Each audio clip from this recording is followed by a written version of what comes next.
बादल पे पाँव है या छूटा गांव है, अब तो भाई चल पड़ी अपनी ये नाव है। ये हाय, दिस इज के और हम आ चुके हैं पेवेट पॉइंट के एक नए एपिसोड के साथ। तो आज हम बात करने वाले हैं सबके फेवरेट टॉपिक पर, आइडिया के ऊपर। एक बिजनेस आइडिया क्या होता है, मतलब किसी भी मास की प्रॉब्लम को सॉल्व करना ही एक बेस्ट बिजनेस आइडिया है। लेकिन क्या वो आइडिया सिक्योर रह पाएगा? क्योंकि जितने लोग उतने आइडियाज। तो समहाउ आज की डेट में बहुत सारे लोग आइडिया डेवलप करते हैं लेकिन सिक्योर कोई नहीं कराता है। तो आज हम बात करने वाले हैं मिसिस पूजा से, जो बताने वाली हैं आइडिया को कैसे सिक्योर करते हैं। पूजा कुमार ये एक आईपी डॉक्टर है। IP doctor means IPR expert. उन्होंने 2000 से भी ज्यादा अपनी कंपनी से पेटेंट को फाइल और रजिस्टर करवाया है, बहुत सारे आइडिया को सिक्योर करा है, कंटेंट क्रिएटर को भी बहुत सारी हेल्प दी है। तो आज जानेंगे उनके बारे में। तो मैं आप सबका टाइम वेस्ट ना करते हुए सीधा ले चलता हूं आज हम के गेस्ट पूजा कुमार के पास। Welcome to the pivot points. नमस्कार। So, thank you. तो पूजा जी, आपका बहुत बहुत स्वागत है। और पेवेट पॉइंट में हम डिस्कस करने वाले हैं आज आपकी पहले जर्नी और बहुत सारा ज्ञान आपसे लेने वाले हैं हमारी ऑडियंस के लिए। तो प्लीज आप अपने बारे में कुछ बताइए और अपनी जर्नी के बारे में बताइए कि आप इन बादलों तक कैसे पहुंच पाई हैं। मेरी जर्नी शुरू होती है, I am MSc microbial and food tech student of Punjab university Patiala, and I did my food technology so that I become this career in a continuation with a food technologist. But soon, suddenly after my marriage, the phase of my career will change because my husband and my father always want कि now you have to, like, after clearing my MSc, I am a gold medalist student of Punjab University Patiala, and मेरे father चाहते कि तुम PhD continue करो। But मुझे ये लगता था कि पीएचडी करने के लिए 5 years जाना, फिर उसके बाद फिर से जॉब ढूंढना, it's a very long journey. So suddenly I just clear my GATE exam also. So मुझे लगता था गेट हो गया, चलो देखते हैं, बट नए ऑप्शंस ढूंढ के देखते हैं कि साइंस बैकग्राउंड की अगर मैं हूँ और उसके अलावा क्या ऑप्शंस है। बिकॉज बिल्कुल during my education I got married. तो जब मैं सेकंड फेज में गई, जहाँ पे आपकी मैरिड लाइफ शुरू होती है, now the struggle start, because आपको फैमिली को भी देखना है, आपको अपने करियर को भी देखना है। तो मुझे ऐसा लगता था कि मैं अपनी एजुकेशन को भी अपने साथ साथ बैलेंस बना के अपनी फैमिली के साथ लेके चलूं।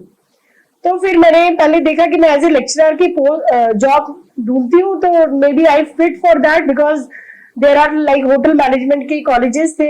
आई कम फ्रॉम पटियाला से, मेरी गाजियाबाद शादी हुई तो मैं गाजियाबाद आई। तो फिर मैंने ढूंढा कि now how I can start my this field. तो मुझे एक HRIT कॉलेज था गाजियाबाद में, वहाँ एक लेक्चरर के लिए बुलाया गया, इंटरव्यू हुआ। तो उन्होंने बोला कि मैम आप हमारे ना जो होटल मैनेजमेंट के स्टूडेंट्स हैं उनको फूड टेक्नोलॉजीज का एज ए गेस्ट लेक्चर पढ़ाइए। तो I said okay, and they offer me very low salary, so I don't see the salary because I have to learn. So मैंने वो start की job. तो थोड़े दिन बाद I got an email from one of the company called Eli Life Sciences कि एक patent agent का एग्जाम होता है गवर्नमेंट ऑफ इंडिया के लिए, और वो बहुत ही अच्छा एग्जाम होता है जिसमें आप घर बैठ के अपना एज ए फ्रीलांसर काम कर सकते हो, यूनिवर्सिटी के साथ जुड़ सकते हो, लॉ फर्म के साथ जुड़ सकते हो। तो मुझे बड़ा इंटरेस्ट आया, तो मैं अपने हस्बैंड के साथ वहां गई और मैंने पूछा कि ये होता क्या है। तो वहां पे जो सर थे उन्होंने मुझे पूरा नॉलेज दी कि पेटेंट एजेंट एग्जाम क्लियर करने के बाद you become a certified government agent. So I will start with this training programme. In 2008 I cleared my paper, so I become a patent agent. Now the next level start, कि भी agent तो आप बन गए, अब आपको करना क्या है, जॉब अपॉर्चुनिटीज कहाँ पे है। Then I start finding the job. जी, मेरा क्वेश्चन है आपसे कि आप PhD आपने फिनिश करी या नहीं? मैंने नहीं की। मैंने PhD वाली लाइन चूज ही नहीं की। फिर मुझे जब पेटेंट एजेंट वाला पता चला, तो मेरा पेटेंट एजेंट क्लियर हो गया, तो फिर मैंने पेटेंट एजेंट वाली लाइन पकड़ी। अब टेक्नोलॉजी वाले स्टूडेंट्स के लिए अगेन एक बहुत बड़ा चैलेंज होता है लॉ को पढ़ना, जो मेरे लिए भी था because I am purely from the technical background. But again when I have to learn the all act of patent act 1970, it was very tough for me, but not all in a first attempt. In second attempt I cleared my paper with knowledge of all. फिर मुझे ऐसा लगा कि आप patent agent के exam के बारे में थोड़ा बताइए कि ये जो लीगल स्टूडेंट हैं वही कर सकते हैं या कोई भी कर सकता है? क्या उसकी फीस है, क्या उसका करिकुलम है, थोड़ा उसके बारे में बताइए। ओके देखिए, अगर आप पेटेंट एजेंट बनना चाहते हैं तो उसके लिए सबसे इंपॉर्टेंट है कि आपके पास साइंस बैकग्राउंड होना चाहिए। साइंस बैकग्राउंड के हैं, अगर आप बीएससी है, एमएससी है, एमटेक है, बीटेक है, कोई मैटर नहीं है कि आपने सीएस से किया है, इलेक्ट्रिकल से किया है, मैकेनिकल से है। पेटेंट ऑफिस की रिक्वायरमेंट है कि साइंस बैकग्राउंड के अगर आप है तो आप एलिजिबल है। 21 एज आपकी कंप्लीट होनी चाहिए और इंडियन नेशनैलिटी होनी चाहिए। ये 3-4 क्राइटेरिया आपके मैच करते हैं तो आप पेटेंट एजेंट के लिए एलिजिबल है। ओके। और पेटेंट ऑफिस में जब पेटेंट एजेंट का एग्जाम होता है, कोई नेगेटिव मार्किंग नहीं होती है, सिंपल आपको 60% मार्क्स लाने होते हैं। अगर आप 60% मार्क्स ले आते हैं तो you become a patent agent. अब जर्नी शुरू होती है कि भाई पेटेंट एजेंट बनने के बाद मैम हम जॉब कहाँ करेंगे। तो उसके लिए we have a lot of opportunity, जो कि आजकल के स्टूडेंट्स को नहीं पता कि आईपीआर में आप अपना करियर कैसे बनाए। तो जब आप पेटेंट एजेंट बन जाते हैं तो हर यूनिवर्सिटी में आज के दायरे में आईपी की रिक्वायरमेंट है, क्योंकि जब वो एनआरएफ रैंकिंग के लिए जाते हैं, नैक रैंकिंग के लिए जाते हैं, तो उनको पेटेंट की वैल्यू है, पेटेंट चाहिए उनको, नंबर ऑफ पेटेंट वो शो करते हैं ताकि उनका जो नाम है वो मार्केट में फेमस हो जाए। जैसे एमिटी यूनिवर्सिटी एक टाइम था 2008 और 9 में, Amity is the first university जिन्होंने पेटेंट का कंसेप्ट शुरू किया। उसके बाद फिर और बहुत सारी यूनिवर्सिटीज आ गई जिन्होंने वही ट्रेंड शुरू किया और रैंकिंग को इम्प्रूव करने के लिए पेटेंट और रिसर्च दोनों का बैलेंस बना के चले कि पब्लिकेशन चाहिए पर पेटेंट भी चाहिए। तो आपकी जो कंपनी है उसका नाम क्या है और वो आज की डेट में कितना रेवेन्यू कर रही है, प्लस क्या सर्विसेज आप प्रोवाइड कर रहे हैं? ओके सी, हर एक स्टार्टअप का एक मोटिव होता है कि वो जो अपना नाम सोचता है अपनी कंपनी का, कि लोग उस नाम को ना जाने कि उस नाम के पीछे भी क्या क्या जर्नी रही है। तो मेरी कंपनी का नाम है इनोव इंटेलेक्ट्स। इनोव वर्ड मैंने सोचा कि लोगों के जो इनोवेटिव आइडियाज है, स्टार्टअप या स्टूडेंट के जो इनोवेटिव आइडियाज है उनको मैं प्रोटेक्ट करूं, तो उससे मैंने इनोव नाम रखा अपनी कंपनी का। इंटेलेक्ट्स का मतलब अपने खुद के आइडियाज, आपके दिमाग में क्या नए आइडियाज चल रहे हैं, एक पेंटिंग आप बना रहे हैं, एक प्रोडक्ट आपने डिजाइन किया है, एक आपने प्रोसेस डिजाइन किया है, या आपका कोई ट्रेड सीक्रेट, जैसे रूह अफ़ज़ा हो गया, कोक का एग्जांपल ले लो, ये जितने भी ट्रेड सीक्रेट्स है, तो ऐसी कोई इन्फॉर्मेशन आपके पास है जो आप प्रोटेक्ट करना चाहते हैं, आप चाहते हैं इसमें मेरा नाम होना चाहिए क्योंकि ये मैं इसकी क्रिएटर हूँ। चाहे यूट्यूब पे कोई वीडियो भी डाल रहे हैं, अगर आप एक यूट्यूब पे वीडियो डाल रहे हैं और कोई किसी ने उस वीडियो को कॉपी किया और पैसे कमा रहा है, कमर्शियल यूज कर रहा है, तो कल को जब आपको पता चलेगा अरे इन्होंने मेरी वीडियो की पैसे कमा लिए तो मेरा कंटेंट था, तो अगर आपके पास उसका कॉपीराइट होगा, ठीक है, आप उसके लीगल राइट्स को प्रोटेक्ट करेंगे, तो then you have a right कि आप उसको सू कर सकते हैं। तो सबसे पहले पेटेंट, कॉपीराइट, अच्छा इंटेलेक्चुअल प्रॉपर्टी में क्या क्या कितने टाइप्स की इंटेलेक्चुअल प्रॉपर्टी होती है। इंटेलेक्चुअल प्रॉपर्टी में आपका पेटेंट्स कवर होता है, कॉपीराइट कवर होता है, डिजाइन कवर होता है, ट्रेड सीक्रेट कवर होता है, ज्योग्राफी इंडिकेशन कवर होता है और ट्रेडमार्क कवर होता है। जब आप एक कंपनी शुरू करते हैं तो सबसे पहले अपनी कंपनी का एक नाम सोचते हैं, जैसे प्यूमा, एडिडास, नाइकी, जितने भी ब्रांड्स हैं, उबर, ओला, जितने भी मैं नाम ले रही हूँ, हर एक नाम को आप रजिस्टर करते हैं ट्रेडमार्क की कैटेगरी के लिए। ट्रेडमार्क आपका लोगो को भी प्रोटेक्ट करता है, ट्रेडमार्क आपके नाम को भी प्रोटेक्ट करता है, ट्रेडमार्क यहाँ पे इवन सॉन्ग्स को भी, जो म्यूजिक हम सुनते हैं, एयरटेल का म्यूजिक, ठीक है, ब्रिटानिया की रिंगटोन्स, इन रिंगटोन्स को भी प्रोटेक्ट करता है। तो ये नेशनल और इंटरनेशनल पेटेंट होते हैं, हाँ। कितना डिफर होते हैं, क्या कॉस्टिंग होती होगी? अब सर ने जैसे पूछा कि नेशनल और इंटरनेशनल पेटेंट, देखिए पेटेंट दो तरीके के होते हैं। इंडिया में हम जो प्रोटेक्ट करते हैं वो ऑर्डिनरी एप्लीकेशन होता है, बट अब आप चाहते हैं कि जो मैंने एक सपोज आपने एक टैनिंग क्रीम बनाई, ठीक है, आपने एक टैनिंग क्रीम बनाई, आप एक फार्मास्यूटिकल कंपनी है, आप चाहते हैं कि मैं इस प्रोडक्ट को फॉरेन कंपनीज में भी सेंड करूं, लोग इस प्रोडक्ट को वहां पे भी यूज करें, तो आप ये प्रोडक्ट को यूएस और यूके की मार्केट में भी डालना चाहते हो, तो उसके लिए आपको क्या रूल फॉलो करना होता है। पहले आप इंडिया में उसको प्रोटेक्शन लीजिए, अपने पेटेंट को इंडिया में फाइल कीजिए। इंडिया में फाइल करने के 12 महीने के अंदर अंदर आप पीसीटी रूट फॉलो करके आप अपने पेटेंट को बाहर की कंट्रीज में भी फाइल कर सकते हैं। तो अभी तक हमने आपसे बात करी आपकी जर्नी के बारे में, आपकी सर्विसेज के बारे में, आईपी के बारे में, ठीक है। अब आप हमें थोड़ा बताइए एज ए वुमन एंटरप्रेन्योर कि आपकी जर्नी में छोटी छोटी प्रॉब्लम्स आई होगी, क्योंकि एज ए वुमन घर चलाना होता है, स्टडी करना अलग चीज है, बिजनेस को सक्सेसफुल बनाना एक अलग चीज है, इतने सारे जो पड़ाव हैं वो आपने कैसे हैंडल किए, प्लस वुमेन को आप कैसे इंस्पायर कर रहे हैं, उनके लिए क्या काम कर रहे हैं जैसे आपने बताया था, और दूसरा स्टूडेंट, तो प्लीज एक्सप्लेन करिए इस सारी चीजों को। ओके,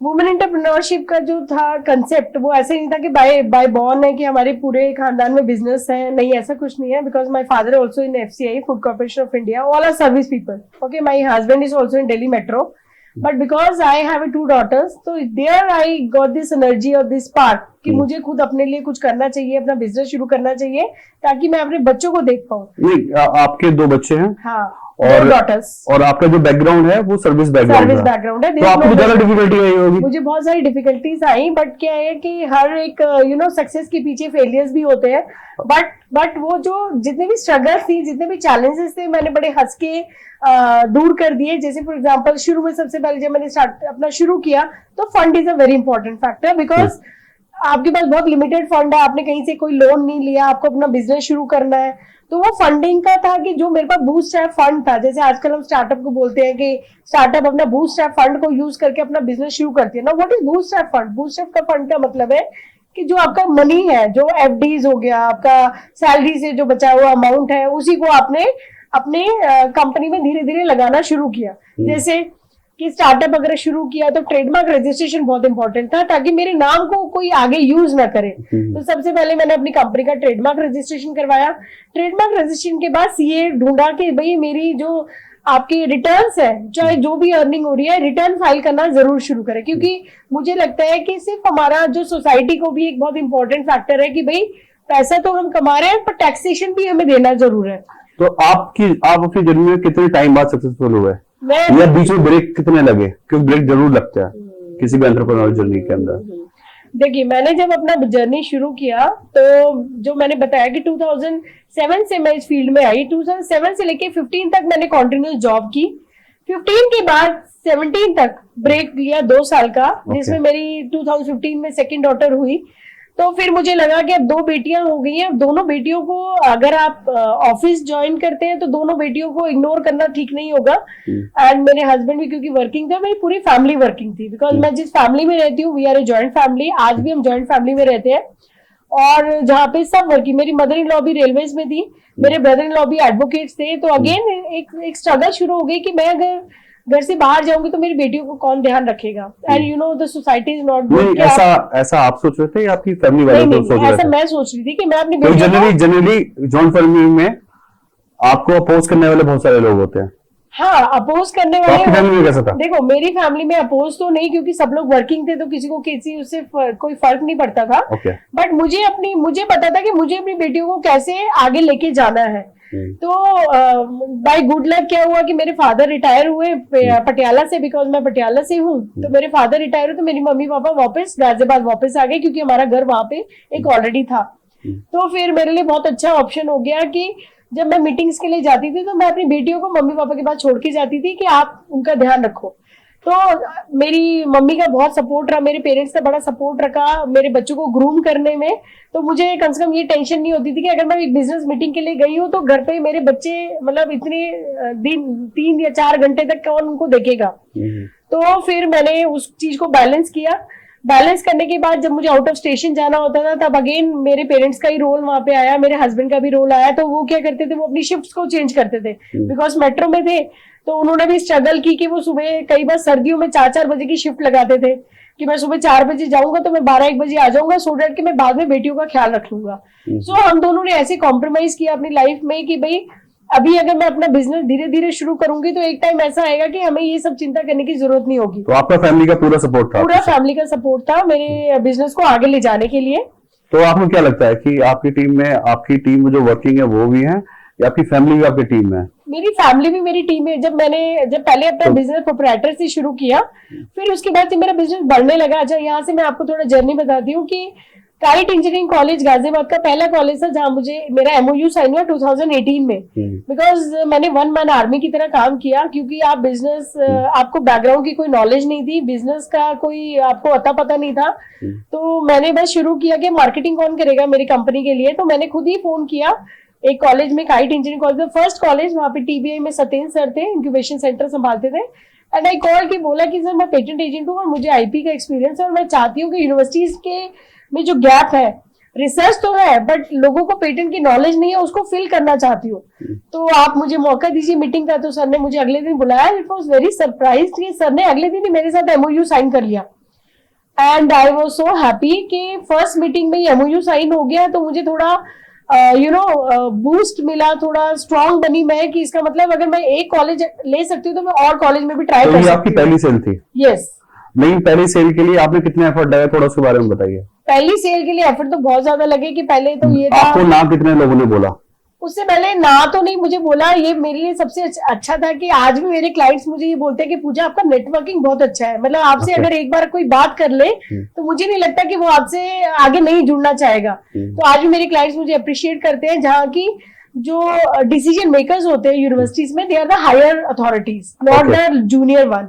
लाइक वीसीज जो होते हैं और जो डायरेक्टर लेवल के लोग होते हैं वही मेरे से इंटरेक्शन रखते हैं और वही मेरे से मीटिंग फिक्स करते हैं। तो आप B2B सेल में आप ये बोलना चाह रहे हैं कि नेटवर्क बड़ा स्ट्रांग होना चाहिए, नेटवर्क बहुत स्ट्रांग होना चाहिए, और नेटवर्क के अंदर जो डिसीजन मेकर हैं हाँ उनसे आपका अच्छा एंगेजमेंट होना चाहिए।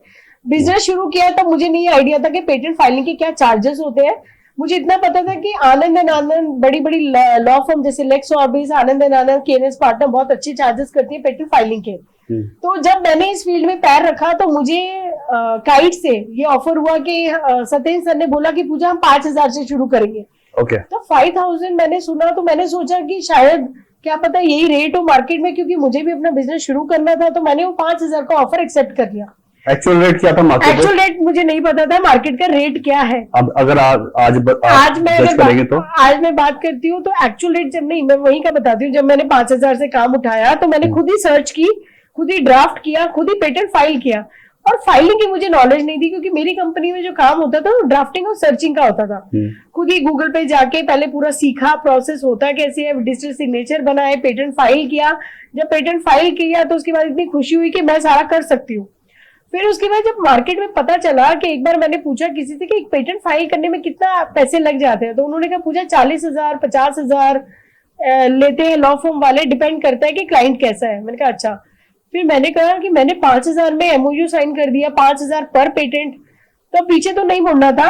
मैंने उसी चैलेंज को एक्सेप्ट किया और मैं आगे बढ़ती गई। तो वहीं से मुझे ना सर के यहाँ से स्टार्टअप वाले क्लाइंट्स आने लगे। ओके। तो एक स्टार्टअप का क्लाइंट था, बहुत अच्छा काम कर रहे थे। वो लोग क्या कर रहे थे, जो मुर्गी का वेस्ट होता है उससे वो कपड़ा बना रहे थे, उससे वो कन्वर्ट कर रहे थे कपड़े में, ताकि जो इन्वायरमेंटल पोल्यूशन हो रहा है, जो बुचर खाने में जो वो वेस्ट फेंक देते हैं उसको वो रिसाइकिल कर रहे थे। ओके। तो जब वो क्लाइंट मेरे पास आया तो उन्होंने मुझे बोला, जयपुर की कंपनी थी स्टार्टअप, तो उन्होंने कहा पूजा हमारा पेटेंट ग्रांट होना चाहिए। मैंने कहा हाँ जी ठीक है। तो मैंने उनका स्टेप बाय स्टेप काम किया और उनका पेटेंट जब ग्रांट हो गया तो सबसे ज्यादा खुशी उनको तो नहीं, मेरे को सबसे ज्यादा हुई कि देखो मैंने वो पेटेंट खुद अपने लेवल पे हर एक स्टेप पे काम किया और उसके बाद वो पेटेंट ग्रांट हुआ। तो उसके बाद तो फिर आप ये सोचो, मैंने मुड़ के नहीं देखा कि मैंने कहाँ से शुरू किया कहाँ खत्म किया। So now I am working with 25 to 30 universities all over India. अभी तक आप कितने पेटेंट करवा चुके हैं? आई थिंक 2000 पेटेंट में फाइल कर चुकी हूँ 2018 से लेके अब तक, और जिसमें most of the application granted भी है। ऐसा नहीं सिर्फ फाइलिंग पे काम कर रहे हैं, सक्सेस रेट भी आपका हमारा जो है काफी अच्छा है। तो अभी हमने बात करी पेटेंट के बारे में। अब मुझे आप थोड़ा बताइए, जो सॉफ्टवेयर इंडस्ट्री इंडिया की, उसमें काफी सॉफ्टवेयर पेटेंटेबल नहीं है, क्यों नहीं है, कब हो सकते हैं, क्या पॉसिबिलिटीज है, और किस टाइप के सॉफ्टवेयर को पेटेंट करंटली करा जा रहा है? देखिए, पेटेंट ऑफिस का जो सॉफ्टवेयर से रिलेटेड एक्ट है हमारा, उसमें भी कुछ गाइडलाइंस दी है कि सॉफ्टवेयर कंप्यूटर रिलेटेड इन्वेंशंस कैसे पेटेंट हो सकती हैं। तो सबसे इंपॉर्टेंट गाइडलाइंस उन्होंने यही बोला है कि पेटेंट को, अगर सॉफ्टवेयर रिलेटेड इन्वेंशंस को पेटेंट करना है तो हार्डवेयर लिंक्ड होना चाहिए। तो इसीलिए जब हमारे पास पेटेंट आते हैं तो हम उनको बोलते हैं कि भाई आपका अगर सॉफ्टवेयर एल्गोरिथम है तो आप हार्डवेयर दिखाइए, सिस्टम की फॉर्म में उसको दिखाइए, ताकि सिस्टम की फॉर्म में अगर है तो पेटेंट हो जाएगा। थोड़ा एग्जांपल दिए। हार्डवेयर मतलब जैसे IoT बेस्ड इन्वेंशंस हुई, इंटरनेट ऑफ थिंग्स, ठीक है। तो इंटरनेट ऑफ थिंग्स में आज आपने फॉर एग्जांपल एक आइडिया है आपके पास जो IoT बेस्ड है, जो हेल्थ केयर मॉनिटरिंग को मॉनिटर कर रहा है। आपने IoT बेस्ड एक डिवाइस बनाई है जो हेल्थ केयर को मॉनिटर कर रहा है, ठीक है। तो जो health care IoT based device है वो कुछ भी हो सकता है। फॉर एग्जाम्पल एक घड़ी, जैसे एप्पल वॉच का एग्जाम्पल हो आप, एप्पल वॉच आपका पेटेंटेड प्रोडक्ट है जिसके अंदर सॉफ्टवेयर और हार्डवेयर दोनों यूज हो रहे हैं। क्या कर रहे हैं कि एप्पल ने बोला कि हम जो वॉच जो उन्होंने बनाई है उसके डिफरेंट फीचर्स क्या है कि वो हेल्थ के पैरामीटर्स को भी मेजर कर रहा है। जैसे आपका बीपी हो गया, आपका पल्स हो गया, कार्डिक पल्स हो गया। तो जिसकी वजह से क्या होगा, अगर कहीं पे भी आपकी धड़कन ऊपर नीचे हो रही है, पल्स ऊपर नीचे हो रही है, तो आपको क्या हो रहा है, एक इंस्टेंट मैसेज आ रहा है, ठीक है, कि आपको डॉक्टर के पास जाना चाहिए, आपको दिखाना चाहिए, ठीक है। तो इसीलिए पेटेंट ऑफिस का कहना है कि थोड़ा हमारा इंडिया जो है अभी, अब उन्होंने थोड़ा करा है कि सॉफ्टवेयर रिलेटेड एप्स को भी आप पेटेंट कर सकते हैं अगर उसमें टेक्निकल एडवांसमेंट है। टेक्निकल एडवांसमेंट है, चाहे हार्डवेयर नहीं है, पर टेक्निकल एडवांसमेंट अगर आप शो कर रहे हैं तो उसका पेटेंट कर सकते हैं, ठीक है। बट ज्यादातर लॉ जो है यूएस में हमारे ज्यादा प्रोटेक्शन है अगर हम सॉफ्टवेयर एल्गोरिथम्स की बात करते हैं, क्योंकि वहां पे जितने भी ये आपके जैसे फॉर एग्जांपल मैं बात करती हूँ पेटीएम ऐप की। पेटीएम ऐप अगर आप बोले कि मैम इंडिया में प्रोटेक्शन मिलेगी या नहीं मिलेगी, तो इंडिया में हम इसको कॉपीराइट में प्रोटेक्ट करेंगे, पेटेंट में नहीं कर सकते, क्योंकि इसे जनरली ऐप।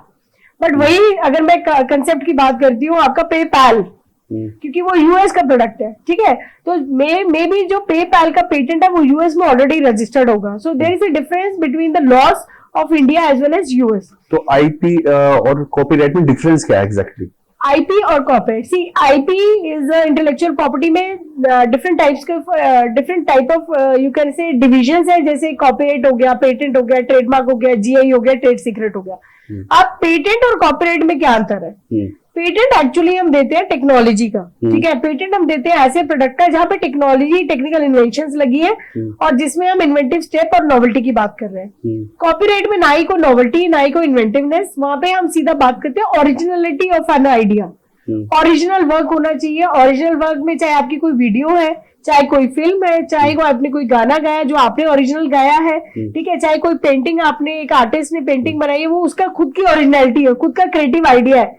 अच्छा, जैसे सपोज हम बात करते हैं इंटरनेशनल की, ऐसा आइडिया या ऐसा म्यूजिक या कुछ भी XYZ जो यूएस में तो प्रेजेंट है लेकिन इंडिया में पेटेंटेबल नहीं है, पेटेंट नहीं है उसका प्रेजेंट, और कॉपीराइट भी नहीं है, तो हम करा सकते हैं यहाँ पे कॉपीराइट? ऐसा देखो, राइट्स जो होते हैं, एक तो पहली बात तो हाँ एक इंपॉर्टेंट पॉइंट है कि राइट्स टेरिटोरियल होते हैं। टेरिटोरियल का मतलब है कि यूएस में अगर प्रोटेक्शन है तो यूएस में ही प्रोटेक्ट होगा, ठीक है। बट जब हम सर्च करते हैं तो हम उसको पूरे वर्ल्ड लेवल पे सर्च करते हैं कि अगर ये आइडिया, सपोज कोई मेरे पास आया और उसने बोला कि मैम मेरे दिमाग में एक आइडिया है कि हम फोल्डेबल बाइसाइकिल बनाएं, तो हमने सोचा अच्छा फोल्डेबल बाइसाइकिल बनाते हैं, ठीक है, तो हम पहले सबसे पहले ऐसा नहीं कि आइडिया आया पेटेंट फाइल कर दिया, तो उसके पहले हम एक बार उसकी नोवेल्टीज चेक करते हैं। तो जब मैंने गूगल पे डाला फोल्डेबल बाइसाइकिल तो मुझे पता चला कि चाइना में ये पेटेंट ऑलरेडी एग्जिस्ट कर रहा है, यूएस में भी बहुत सारे पेटेंट है। तो मैं अपने क्लाइंट को एडवाइस करूंगी कि भाई फोल्डेबल बाइसाइकिल पे पेटेंट नहीं फाइल कर सकते, क्योंकि ये पेटेंट तो ऑलरेडी बाहर की कंट्री में फाइल हो रखा है। अब वो ये बोल सकता है कि मैम ये तो वही तो फाइल हुआ है, इंडिया में थोड़ी ना किया किसी ने काम। बट इंपॉर्टेंट पॉइंट ये है कि अगर वो चीज ऑलरेडी एग्जिस्ट करती है, डबल पेटेंटिंग नहीं होती है। आइडिया अगर ऑलरेडी एग्जिस्ट कर रहा है, it means you don't have a right कि आप उसको डुप्लीकेट बना सके। आपको पता कैसे लग रहा है कि ये उस वाली कंट्री में प्रेजेंट है आइडिया, उस वाली कंट्री तो में? हमारे पास डेटाबेसेस होते हैं, ठीक है, पेड और फ्री डेटाबेसेस होते हैं। ये पब्लिक है या दोनों होते हैं, फ्री भी होते हैं और पेड भी होते हैं। तो पेड हमारा ऑर्बिट का डेटाबेस है जिसमें पेड सर्विसेज होती है, पेड पे फीस देनी होती है, जिसके बेसिस पे हम उसके पूरा जुडिक्शन वो कवर करता है। जो जो कंट्रीज में आप सपोज लॉन्च करना चाहते हैं, जैसे हम पेटेंट में सिर्फ पेटेंट फाइलिंग का ही काम नहीं, आपको भी पता होगा, freedom to operate, invalidation searches, technology mapping. तो इसमें क्या मतलब है कि अगर सपोज आप कोई प्रोडक्ट को यूएस में लॉन्च करना चाहते हैं या यूएस वाले इंडिया में लॉन्च करना चाहते हैं, तो उसके लिए हम सबसे पहले फ्रीडम टू ऑपरेट सर्च कराते हैं कि आपके प्रोडक्ट को कितनी फ्रीडम है कि किस जुडिक्शन में उसको लॉन्च कर सके। फॉर एग्जाम्पल, आपने कोई प्रोडक्ट बनाया, आपने कोई मशीन बनाई और आपने कहा कि पूजा इसका जो यूजेज है वो इजराइल में या साउथ कंट्रीज में ज्यादा है, तो हम क्या करेंगे, सबसे पहले इजराइल में उसकी नोवेल्टी चेक करेंगे कि इजराइल के जुडिक्शन में ऐसा प्रोडक्ट ऑलरेडी एग्जिस्ट तो नहीं करता। अब ये इसलिए इंपॉर्टेंट है कि अगर वो प्रोडक्ट इजराइल में ऑलरेडी किसी का होगा और आपने बिना सर्च कराए वहां लॉन्च कर दिया, तो वो लोग आपके ऊपर इन्फ्रिंजमेंट का सूट फाइल कर देंगे। ओके, ठीक है, तो आपका क्या हुआ, पैसा भी वेस्ट हुआ, क्योंकि यहाँ हम इंडिया में जो पैसे की बात करते हैं, अगर हम बाहर की कंट्रीज में बात करें तो डॉलर्स में आपको पे करना होता है। हर कंट्री के जुडिक्शन के हिसाब से और उनकी करेंसी के हिसाब से आपको पे करना होता है। तो इससे क्या होगा, आपका पैसा भी वेस्ट हुआ और आपका टाइम भी गया और कोर्ट का नोटिस अलग आएगा। तो ये सब चीजों से बचने के लिए बेटर है कि आप किसी पेटेंट अटॉर्नी को पकड़े और उसको पहले उससे सर्च कराएं, जो डिफरेंट सर्चेस होती हैं, जैसे फ्रीडम टू ऑपरेट कराना है, मार्केट रिसर्च करानी है, टेक्नोलॉजी मैपिंग कराना है। तो जब ये पूरी रिसर्च करा ले, उसके बाद ही अपने प्रोडक्ट को एक नेक्स्ट लेवल पे लेके जाए। आपने बहुत अच्छी बात बोली है कि कोई भी स्टार्टअप है या कोई भी एक नई इनोवेशन सोच रहा है कि मेरी इनोवेशन है, तो वो क्रॉस चेक जरूर कराए। हाँ, क्रॉस चेक जरूर कराए। यस, कई बार अब ये देखिए, कई बार क्या होता है, वैलिडेशन बहुत अब important आईटी है। एक्सपर्ट के थ्रू भी करा होना सकते चाहिए। हैं। देखो ये अब मैं यहाँ पे बोलना चाहती हूँ कि कई लोग बोलते हैं कि नहीं नहीं हमें तो आता है, हम लोग कर लेंगे, फाइल करना में कितना प्रॉब्लम है। अब एक नॉर्मल पर्सन पेटेंट फाइल कर रहा है और पेटेंट एक्सपर्ट जो फाइल कर रहा है, उन दोनों में डिफरेंस होता है। क्या जैसे डिफरेंस होता है? देखिए, एक नॉर्मल पर्सन जब पेटेंट फाइल कर रहा है तो उसके क्लेम्स अगर हम देखते हैं तो उसके अंदर वो प्रॉपर्टीज भी क्लेम कर रहा है, ठीक है, एप्लीकेशन भी क्लेम कर रहा है, सब कुछ डाल रहा है वो, जो हमें जरूरत भी नहीं है, हमें रिक्वायर्ड भी नहीं है as per Indian patent act. पर जब एक अटॉर्नी फाइल कर रहा है पेटेंट, तो वो आपको बताएगा कि उसको लिखने का तरीका क्या है और उसका स्कोप आप उसको कैसे बढ़ा सकते हैं। फॉर एग्जाम्पल कि आपने कोई फॉर्मूला बनाया, ठीक है, आपने स्किन के लिए कोई फॉर्मूला बनाया, तो आपने कहा कि ये जो मेरा लोशन है, ये जो मेरी क्रीम है, ये मेरे रिंकल्स को क्लीन नहीं कर रहा है, मेरे ब्लेमिशेस को भी कर रहा है, कोई एक्ने का स्पॉट है उसको भी ट्रीट कर रहा है और डार्क पिगमेंटेशन को भी रिमूव कर रहा है। तो आपने क्या किया, उसका स्कोप बढ़ा दिया। तो कल को इन फ्यूचर अब जब हम पेटेंट ड्राफ्ट करेंगे, तो अगर मेरे पास कोई क्लाइंट आता है कि पूजा ये फॉर्मुलेशन को मैं सिर्फ क्रीम में नहीं, मैं लोशन में भी बनाऊंगा, मैं इसका लोशन हुआ, क्रीम हुआ, या फिर कोई और सॉल्यूशन भी देना चाहता हूँ, तो जब हम उसका क्लेम करेंगे तो हम उसका ब्रॉडर एक्सपेक्ट को कवर करेंगे, ताकि दूसरे कॉम्पिटिटर के पास वो ऑप्शन ही ना बचे कि वो उस फॉर्मूला से उसका क्रीम भी बना सके। तो अगर आपने लोशन बनाया, क्रीम छोड़ दिया, तो कॉम्पिटिटर के लिए बड़ा इजी हो जाएगा, अच्छा इन्होंने तो लोशन ही तो प्रोटेक्ट किया है, क्रीम बना के मैं प्रोटेक्ट कर देता हूँ। तो ये बहुत इंपॉर्टेंट होता है जब आप अपने अटॉर्नी से बात करते हैं कि हमें इस चीज में प्रोटेक्शन चाहिए, वो आपको फिर उस हिसाब से गाइड करता है कि आप अपने स्कोप को थोड़ा ब्रॉड करके चलो, ताकि कल को जो भी आप आगे इन फ्यूचर बनाना चाहते हो तो वो पहले से कवर करोगे, तो आपको टेंशन नहीं होगी। बट अभी आपसे बात करते हुए एक चीज समझ आ रही है, जितने भी स्टार्टअप हैं आप उनको आइडिया भी दे सकते हो। हाँ, आइडिया भी हम लोग देते क्योंकि हैं। आपके पास अगर डाटाबेस है कि कितने पेटेंट हैं, कितने पे इम्प्लीमेंटेशन चल रहा है, कितने आइडिया पे, और उसके कितने कॉपीराइट है, यस यस, अपॉर्चुनिटी कहाँ पे है, हाँ इंडिया में है या वहां बाहर है या किस सेक्टर में है, हाँ, तो आप एक बहुत अच्छा आइडिया भी निकाल के दे सकते हो। ये वाला आपका एक लैंडस्केप सर्च होती है हमारे यहाँ पे, जो बहुत ही काफी डॉलर्स में होती है फॉरेन में, तो और ये बहुत एक्सपेंसिव भी होती है, बट इसमें एक बेंचमार्क निकल आता है कंपनी के लिए। फॉर एग्जांपल मैं एक हेलमेट लॉन्च करना चाहती हूँ मार्केट में, ठीक है, जो हेलमेट मैं लॉन्च करना चाहती हूँ वो कूलिंग इफेक्ट देता है और गर्मियों में जितने भी लोग बाइक राइडर्स हैं उनके लिए बहुत हेल्पफुल रहेगा कि आपको एसी का अनुभव मिलेगा उस हेलमेट से। बट आप ये जानना चाहते हैं कि ये जो मेरा आइडिया है, इसको इंडिया के बाहर अगर मैं लॉन्च करना, मैं चाहता हूँ कि मैं पूरी ग्लोबल मार्केट को कवर करूं। तो आज तक ऐसे हेलमेट मैंने मार्केट में देखे नहीं जो एसी वाला इफेक्ट दे रहे हैं। तो उसको कवर करने के लिए आप ना एक लैंडस्केप सर्च कराते हैं कि पहले आप ये बताइए कि कितने ईयर में या कौन कौन से कॉम्पिटिटर्स है या कौन कौन से कंपनीज है या कौन कौन सी कंट्रीज में ऐसे ऑलरेडी प्रोडक्ट है। तो जब आप पूरा एक रिसर्च कर लेते हैं, जब आप उनको बताते हैं कि ऐसे ऐसे जो हेलमेट्स है वो इन कंट्रीज में ऑलरेडी है, क्या क्या टेक्नोलॉजी वो यूज कर रहे हैं, तो एक इन्वेंटर के लिए, एक साइंटिस्ट के लिए बड़ा इजी हो जाता है कि अब वो उसके पीछे मतलब थोड़ा उसको रिवर्स इंजीनियरिंग कर सकता है कि मैं अगर ये टेक्नोलॉजी ऑलरेडी एग्जिस्ट कर रही है तो मैं इसमें थोड़ा इंप्रूवमेंट और मॉडिफिकेशन करके एक नया प्रोडक्ट मार्केट में लॉन्च कर सकता हूँ, जिससे क्या होगा, इन्फ्रिंजमेंट भी नहीं होगा और वो जो जितनी प्रायर आर्ट उसने कराई है उससे आइडिया लेके उसका रेफरेंस पॉइंट करके वो अपने पेटेंट को एक नया प्रूव कर सकता है। तो आपके पास ऐसे कुछ अटपटे आइडिया भी आते होंगे जो जिसको देख आपको हंसी आती है? हाँ, ऐसा ड्राफ्ट करने में। नहीं, ये मैं बड़ा अच्छा बात बोली आपने। मेरे पास एक सर थे, उन्होंने बोला कि भैंस के आगे बीन बजाने से तो भैंस का जो दूध है उसका प्रोडक्शन बहुत ज्यादा हो जाता है। ओके। तो मैंने कहा अच्छा ऐसे कैसे? कहते क्योंकि म्यूजिक का बड़ा इंपॉर्टेंट इफेक्ट है हमारी बॉडी की लाइफ, मतलब बॉडी के ऊपर, क्योंकि हम लोग भी जब थके होते हैं, स्ट्रेस होते हैं, तो हम बड़ा सुकून फील करते हैं जब हम म्यूजिक सुनते हैं। तो उन्होंने कहा ये एक्सपेक्ट हमने एनिमल्स पे ट्राई किया कि जब हम उनको म्यूजिक चलाते हैं और वो जो उनका प्रोडक्शन है वो बहुत ज्यादा हो जाता है। तो आइडिया तो मतलब, पर पेटेंट ऑफिस हमारा तो क्या है ना, साइंटिफिक चीजों को मानता है, ठीक है। तो अब ये कैसे हम प्रूव करें कि भैंस गाना सुनने के बाद ही दूध ज्यादा दे रही है, ठीक है। तो बट हाँ, ऐसे अटपटे आइडियाज भी आते हैं हमारे पास कि भाई ऐसी ऐसी चीजों को भी हम पेटेंट कराना चाहते हैं। और अभी जैसे कुछ स्टार्टअप्स है जो गोबर की ईंट का पेटेंट लेके आए, ठीक है, कि गोबर की ईंट हमने पेटेंट बनाया। बहुत सारे बच्चों ने भी हैकेथॉन इवेंट्स में प्रेजेंट किए कि गोबर की ईंट का पेटेंट फाइल करना चाहते हैं, क्योंकि जो ईंट हम बना रहे हैं वो दूसरी जो कमर्शियल ईंट है उससे बिल्कुल डिफरेंट है। और वो लोग टेस्ट करके दिखाते कि मैम ऊपर से नीचे फेंको, देखो टूटती नहीं है, बहुत स्ट्रांग है ये ईंट। तो बहुत अच्छे अच्छे आइडियाज आते हैं। बट हाँ ये है कि बीइंग पेटेंट ऑनली हम लोगों को तो उनको हेल्प ही करना है, सपोर्ट ही करना है।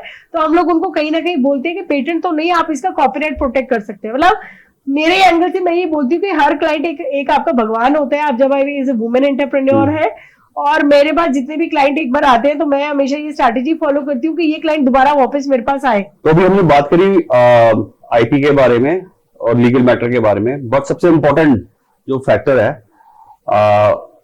उसका थोड़ा सा ज्ञान चाहिए आपसे। जैसे 90% लोग आज के डेट में रील्स बना रहे हैं, वीडियोस बना रहे हैं, ठीक है, डिस्क्लेमर यूज नहीं कर रहे हैं, ठीक है।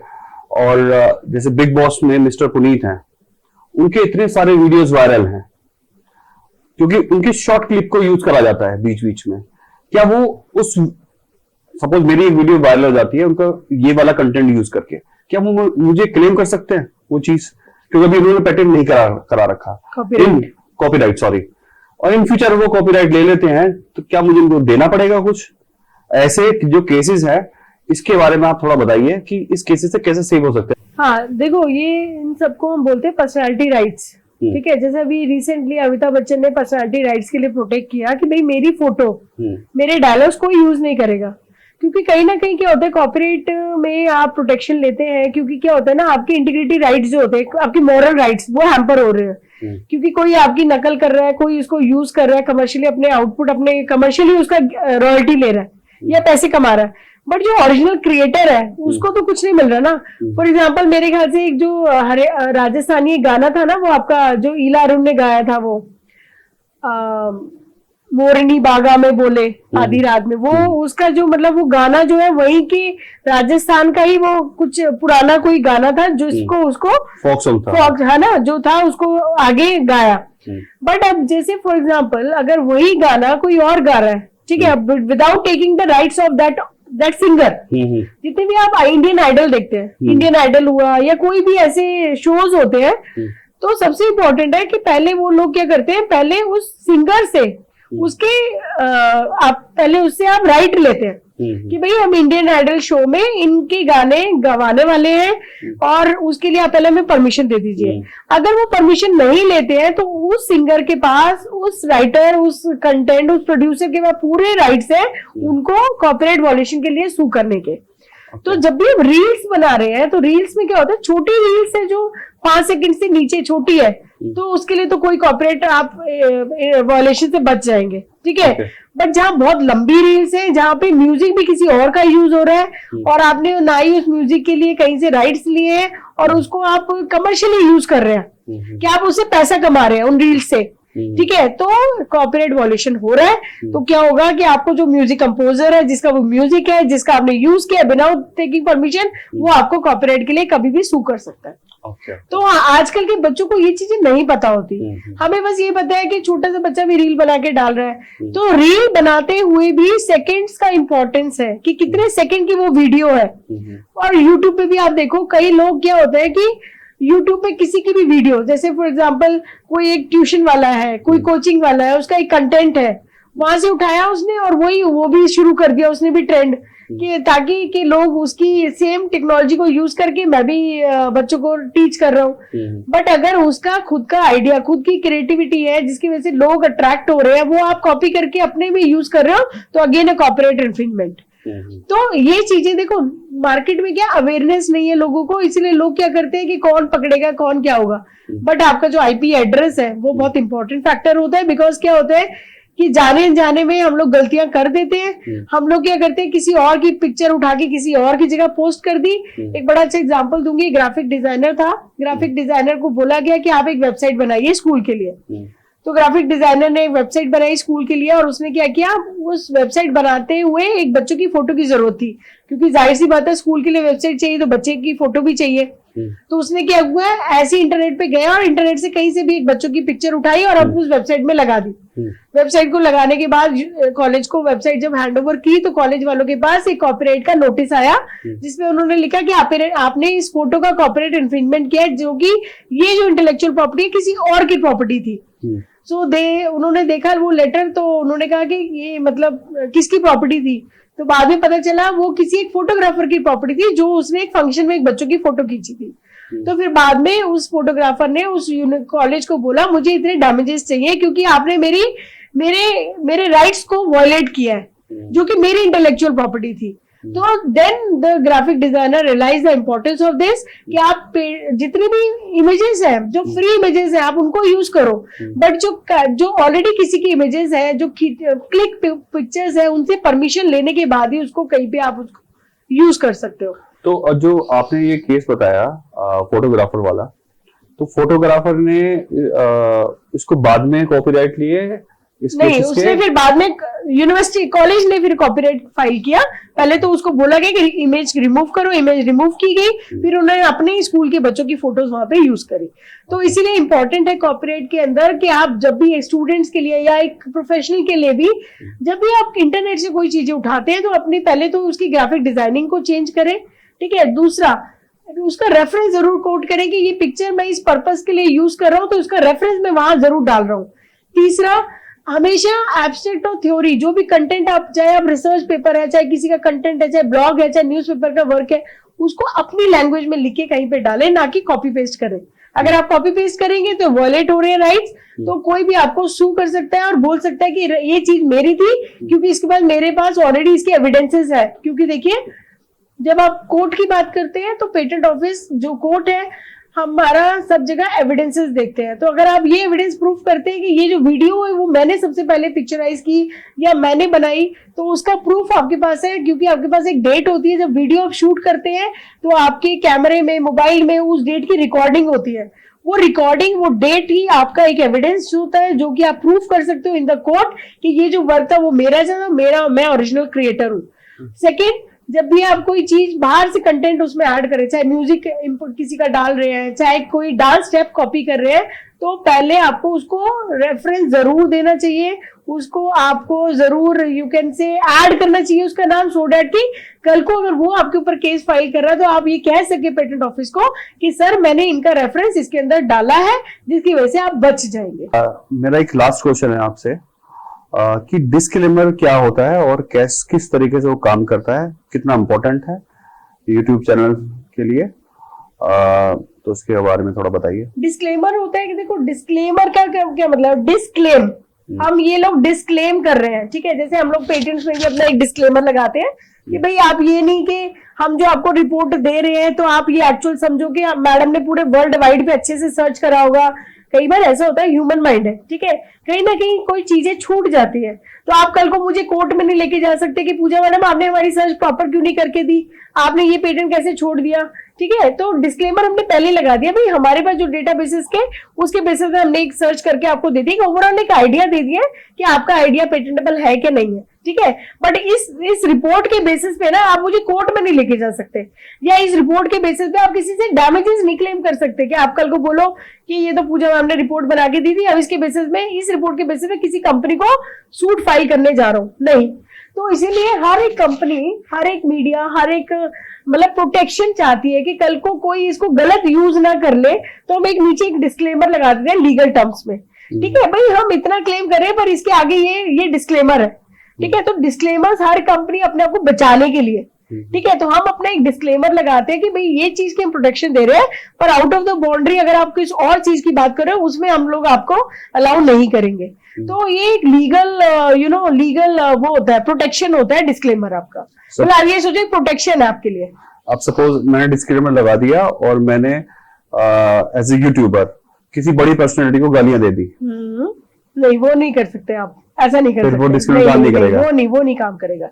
अच्छा, हाँ, वो तो फिर आप लीगल उसमें चले जाओगे ना, आप कैसे किसी को हर्ट कर रहे हो, ठीक है, तो आप कैसे किसी को गाली गलौज कर रहे हो, तो वो नहीं काम करेगा। डिस्क्लेमर काम करेगा खाली प्रोडक्ट और सर्विसेज के लिए, है ना। तो वहां पे जहाँ पे मतलब आपको लग रहा है ना कि कल को कोई मुझे फंसा ना दे किसी चीज के लिए, तो हम अपने प्रोटेक्शन के लिए, अपनी प्रोटेक्शन के लिए एक डिस्क्लेमर लगा देते हैं कि हम इसमें भाई इतना कवर करें, इसके बाद हम ये चीज नहीं कवर करेंगे, दैट इज अ डिस्क्लेमर। तो आज के पॉडकास्ट में हमें बहुत मजा आया, बहुत सारी लर्निंग ली हमने पूजा कुमार जी से, और हमने क्या सीखा आज, हमने सीखा कि सोशल मीडिया पे जितने भी इन्फ्लुएंसर काम कर रहे हैं उनको कैसे अपने राइट्स को प्रोटेक्ट करना है, दूसरों से बचना है, और कैसे कैसे एक्शंस लेने हैं लीगली। और इसके अलावा भी किसी का भी कोई भी क्वेश्चन होता है तो डेफिनेटली आप कमेंट कर सकते हैं, डायरेक्ट कनेक्ट कर सकते हैं पूजा जी से। लिंक में आपको सारी डिटेल्स मिल जाएंगी पूजा जी की, उनकी वेबसाइट की, उनके डायरेक्ट नंबर्स की। सो आप उनसे कोई भी राय ले सकते हैं। और मैं रिकमेंड करूंगा कि ये आईपी के साथ एक स्ट्रॉन्ग लॉयर भी हैं जो आपको एड ऑन राय दे सकती हैं लीगल मैटर्स के बारे में भी। तो इसीलिए मैं शुक्रिया करना चाहूंगा आपका। बहुत बहुत धन्यवाद। मैं भी कपिल जी का शुक्रिया करना चाहूंगी कि आज इस पॉडकास्ट के थ्रू इन्होंने मुझे एक नया नाम दे दिया, आईपी डॉक्टर। तो मैं आप जान के खुशी होगी कि मैं पीएचडी नहीं हूं, बट मुझे कई लोग आईपी साइंटिस्ट, ठीक है, आईपी गुरु, आईपी डॉक्टर, तो अब ये नए नए नाम निकल के आ रहे हैं कि मैडम इतना सारा अवेयरनेस कर रही है, इतना सारा सोसाइटी के लिए काम कर रही है। तो मुझे कभी कभी लगता है कि मुझे भी अपनी कोई टैगलाइन ट्रेडमार्क में प्रोटेक्ट कर लेनी चाहिए कि भाई आईपी गुरु या आईपी डॉक्टर अगर कोई बात करे तो रिकॉग्नाइज करे तो आईपी डॉक्टर तो पूजा मैम। तो मेरा अगर प्रयास ऐसा जारी रहा तो जरूर मैं एक बार अपना ये जो ट्रेडमार्क है इसका जरूर प्रोटेक्शन करूंगी। सो मैं धन्यवाद देती हूँ आप कपिल जी का, जिन्होंने मुझे यहाँ इनवाइट किया for this very valuable show.